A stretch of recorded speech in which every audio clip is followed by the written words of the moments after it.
ఇది కదా ఆఫర్ అంటే ఇప్పుడు ఎంత కొంటే అంత ఫ్రీ. విఆర్ఆ fine silver jewellery, Jubilee Hills check post, Hyderabad. Electric వాహనాలు కొంటే బెటర్, రాబోయేటువంటి రోజుల్లో మరింత అడ్వాంటేజ్ ఉంటుందని భావిస్తున్నారా? అయితే ఆలోచన వెంటనే విరమించుకోండి. ఎందుకంటే కేంద్ర రాష్ట్ర ప్రభుత్వాలు తీసుకుంటున్నటువంటి నిర్ణయాల ఫలితంగా హైడ్రోజన్ వెహికల్స్ అతి త్వరలో మన రోడ్లపైకి రాబోతున్నాయి. ఆంధ్రప్రదేశ్లో తొలి hydrogen plant, hydrogen fuel point already start అయిపోయింది. వర్చువల్గా ఏపీ సీఎం చంద్రబాబు నాయుడు తిరుపతిలో ప్రారంభించారు. హీరో మోటార్ కార్పొరేషన్కి చెందినటువంటి హీరో ఫ్యూచర్ ఎనర్జీస్ సంస్థను ఏర్పాటు చేయడం, దాని ద్వారా తిరుపతిలో హైడ్రోజన్ ఫ్యూయల్ కాంప్లెక్స్ని ఏర్పాటు చేశారు. దాని ప్రారంభోత్సవాన్ని వర్చువల్గా చంద్రబాబు నాయుడు ప్రారంభించారు. ఇక ఆంధ్రప్రదేశ్లో అతి త్వరలోనే హైడ్రోజన్ వెహికల్స్ నడవబోతున్నాయి. దీనికి కేంద్ర ప్రభుత్వం క్లియరెన్స్ ఇచ్చింది. అది ఎలాగో ఒకసారి వివరించే ప్రయత్నం చేస్తాం. ఇది నిన్న జరిగినటువంటి కార్యక్రమం.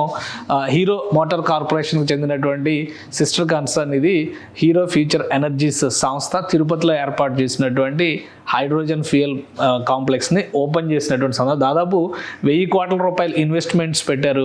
సంవత్సరానికి 25 టన్నుల హైడ్రోజన్ ఉత్పత్తి చేసే విధంగా ఇక్కడ ప్రణాళికలను సిద్ధం చేశారు. ఇది మరింత విస్తరిస్తున్నారు. ప్రాథమిక దశలో ప్రారంభోత్సవాన్ని మాత్రం చేశారు. ఎందుకంటే ఇప్పుడున్న రిక్వైర్మెంట్స్ని దృష్టిలో పెట్టుకొని చూస్తే వెహికల్స్కి అలవాటు చేసేటువంటి క్రమంలో ఇంకా ఇన్ఫ్రాస్ట్రక్చర్గా చేయాల్సినటువంటి చేంజెస్ చాలా ఉన్నాయి. కాబట్టి దానిపైన ఫోకస్ పెట్టడం కోసమే హీరో గ్రూప్ ఇది ప్రారంభించింది. ముఖ్యమంత్రి చంద్రబాబు నాయుడు గారి సమక్షంలో వర్చువల్గా ఇది ప్రారంభోత్సవం జరిగింది. తిరుపతిలో దీనికి సంబంధించినటువంటి ప్లాంట్ అన్నీ ఉన్నాయి. అదేవిధంగా ఇప్పుడు హైడ్రోజన్ వెహికల్స్కి సంబంధించినటువంటి చర్చ కూడా మరొకటి నడుస్తుంది. అతి త్వరలోనే హైడ్రోజన్ వెహికల్స్ ఆంధ్రప్రదేశ్ రోడ్లపైన పరిగెత్తేటువంటి అవకాశం కనిపిస్తుంది. ఎలక్ట్రిక్ వెహికల్స్ కాదు, హైడ్రోజన్ వెహికల్స్.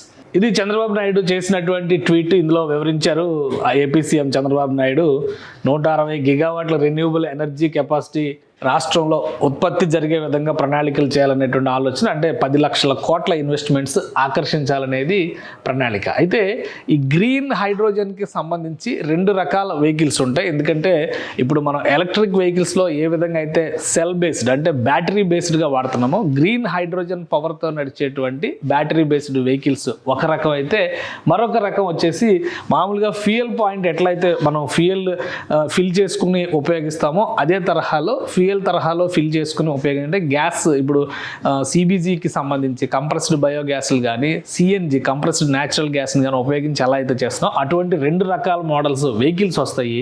సో వీటికి సంబంధించి ప్రయోగాత్మకంగా పరిశీలన చేసేందుకు 10 గ్రూపులకి 10 మార్గాలకు సంబంధించి కేంద్ర ప్రభుత్వం క్లియరెన్స్ ఇచ్చింది. అందులో ఆంధ్రప్రదేశ్కి సంబంధించినటువంటి రూట్ కూడా ఉంది. మొత్తం 37 వాహనాలకి కేంద్ర ప్రభుత్వ new and renewable energy ministry permission ఇచ్చింది. దాదాపు 208 కోట్ల రూపాయలని దీనికోసం ఖర్చు చేస్తున్నారు. ఒక పైలట్ ప్రాజెక్ట్గా దేశంలోని వివిధ ప్రాంతాల్లో వివిధ రూట్లలో ఈ గ్రీన్ హైడ్రోజన్ వెహికల్స్ని, అవి కూడా డిఫరెంట్ కేటగిరీ వెహికల్స్ ఉన్నాయి. అవేంటో కూడా ఒకసారి మనం చూసేటువంటి ప్రయత్నం చేద్దాం. ఇది గ్రీన్ హైడ్రోజన్ వెహికల్స్కి సంబంధించి కేంద్ర ప్రభుత్వం ఇచ్చినటువంటి నేషనల్ గ్రీన్ హైడ్రోజన్ మిషన్లో భాగంగా ఇచ్చినటువంటి క్లియరెన్స్. ఇది new and renewable energy mission కింద కేంద్ర ప్రభుత్వం టేకప్ చేసింది. మొత్తం 37 రకాల వాహనాలకి పర్మిషన్స్ ఇచ్చారు. 22 internal combustion engines to operate 10 roots across India, across country అని చెప్పని 9 హైడ్రోజన్ రీఫ్యూయలింగ్ స్టేషన్స్, అంటే 9 స్టేషన్స్ ఏమో హైడ్రోజన్ రీఫ్యూయలింగ్కి సంబంధించినటువంటి వ్యవస్థలు ఏర్పాటు చేస్తున్నారు. అలానే దేశవ్యాప్తంగా మొత్తం 37 hydrogen powered vehicles, different categories ఉన్నాయి. అవి ఏంటో కూడా ఒకసారి మనం చూద్దాం. ముందు రూట్స్ చూస్తే కనుక ఈ సెలెక్టెడ్ రూట్స్ని చూస్తే గ్రేటర్ నోయిడా, ఢిల్లీ, ఆగ్రా, ఇది చాలా టూరిస్ట్ ప్రాధాన్యం ఉన్నటువంటి ప్రదేశం. సో ఫస్ట్ రూట్ అది డిసైడ్ చేశారు. తర్వాత భువనేశ్వర్, కోనార్క్, పూరి, ఇది కూడా టూరిస్ట్ రిలేటెడ్ సర్క్యూట్ కింద మనం చూడాలి. మరొకటి అహ్మదాబాద్, వడోదర, సూరత్, ఇది గుజరాత్కి సంబంధించిన బిజినెస్ సెక్టార్కి సంబంధించిన రూట్. ఇక సాహిబాబాద్, ఫరీదాబాద్, ఢిల్లీ, ఇది కూడా టూరిస్ట్ స్పాట్. ఆగ్రాకి వీటికి కనెక్ట్ అయ్యేటువంటి ప్లేసెస్ ఉన్నాయి కాబట్టి ఇందులో ఇక్కడ రష్ కూడా ఎక్కువ ఉంటుంది. ఇక పూణే, ముంబై, ఇది చాలా ముఖ్యమైనటువంటిది బిజినెస్ పాయింట్గా చూడాలి మనం. ఇక జంషెడ్పూర్, కళింగనగర్, తర్వాత తిరువనంతపురం, కోచి టు ఎడపల్లి, అండ్ తర్వాత జామ్నగర్, అహ్మదాబాద్, తర్వాత NH16కి సంబంధించి విశాఖపట్నం రూట్ని ఫైనల్ చేశారు. NH16 అంటే నేషనల్ హైవే 16వ నెంబర్ జాతీయ రహదారికి సంబంధించి విశాఖపట్నం నుంచి బయ్యవరం వరకు ఈ రూట్ని డిసైడ్ చేశారు. మొత్తం 10 మార్గాల్ని కేంద్ర ప్రభుత్వం నోటిఫై చేసింది. ఈ 10 మార్గాల్లో ఆంధ్రప్రదేశ్కి చెందినటువంటి ఒక రూట్ ఉంది.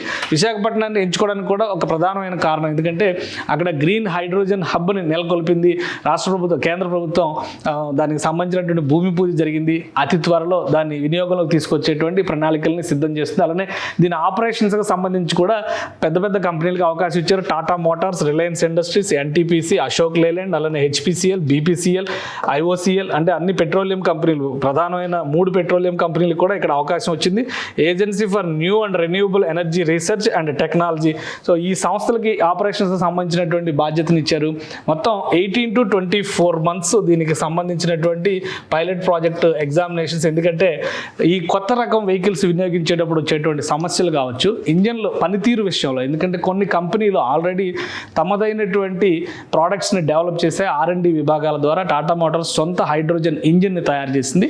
అదే తరహాలో మిగతా కంపెనీలు కూడా అనేక ప్రయోగాలు చేసినాయి. కొన్ని ఇంపోర్టెడ్ మోడల్స్ ఉన్నాయి. ఇవన్నీ కూడా పనితీరు విషయంలో ఎలా ఉంటాయి, ఎందుకంటే ఇప్పటివరకు ఉపయోగిస్తున్నటువంటి పెట్రోలియం, డీజిల్ వాహనాలకు సంబంధించి ఒక స్పష్టత ఉంది. వాటి మెకానిజం అందుబాటులో ఉంది. రిపేర్లు వచ్చినప్పుడు వెంటనే ఆదుకోవడానికి, రావడానికి కూడా పని తెలిసినటువంటి సర్వీస్ టీం కూడా అందుబాటులో ఉండేటువంటి అవకాశం ఉంది. కానీ హైడ్రోజన్ అనేది పూర్తిగా కొత్త వ్యవస్థ. ఇది ఈ కొత్త వ్యవస్థని ఏ విధంగా మనం జనంలో వినియోగంలోకి తీసుకురావాలనేది ఒక ప్రధానమైనటువంటి సమస్య అవుతుంది. దాన్ని దృష్టిలో పెట్టుకునే టెక్నికల్ సపోర్ట్ కోసం కూడా కేంద్ర ప్రభుత్వం ఈ నిర్ణయం తీసుకుంది.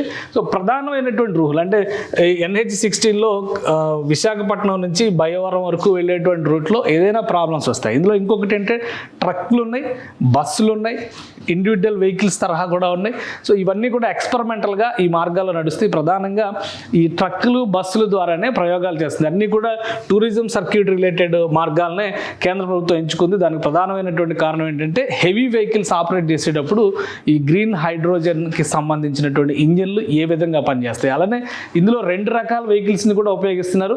ఇండివిజువల్ వెహికల్స్లో ప్రయోగాత్మకంగా మనం ఇండివిజువల్ వెహికల్స్లో చూసేటప్పుడు ప్రధానమైనటువంటి సమస్య ఏంటంటే ఎక్కువ మంది బ్యాటరీ బేస్డ్గా వాడే అవకాశాలు ఉంటాయి. కాబట్టి దానికి సంబంధించి ఈ భారీ ట్రక్కులు, వాహనాలకు సంబంధించినటువంటి ఎంపిక జరిగింది. కాబట్టి వాటిలో కూడా సెల్ బేస్డ్ టెక్నాలజీవి కొన్ని ఉపయోగిస్తారు.